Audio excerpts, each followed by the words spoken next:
আর ওই টাইমটা খুব ইন্টারেস্টিং ছিল, সব ফেস্টিভ্যালস হতে শুরু করলো হঠাৎ ইন্ডিয়াতে, NH7 উইকেন্ডার হতে শুরু করলো, যেটা মানে ধরো আগে হতো না।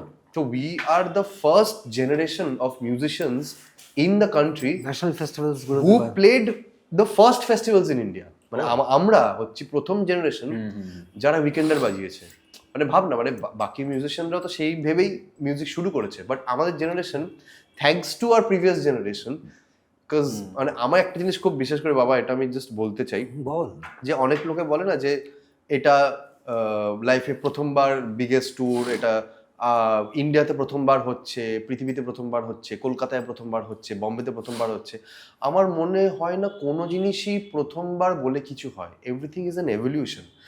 একটা মানে নন্দন কাকু একটা টাইমে কিন্তু কলকাতায় ড্রাম না বাজালে আমাদের জেনারেশন ড্রামার্সরা তৈরি হতো না। It's a trickle down effect. It's not that you are the best, you are one step in the evolution. তুমি আরেকজন, তুমি একটা সিঁড়ি। মানে আমাদের জেনারেশনও একটা সিঁড়ি।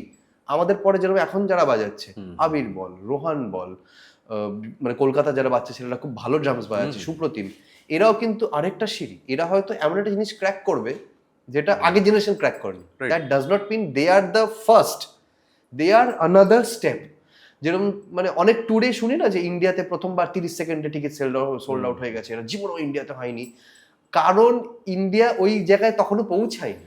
এটা 1960 সালে হতে পারতো না। So everything is an evolution.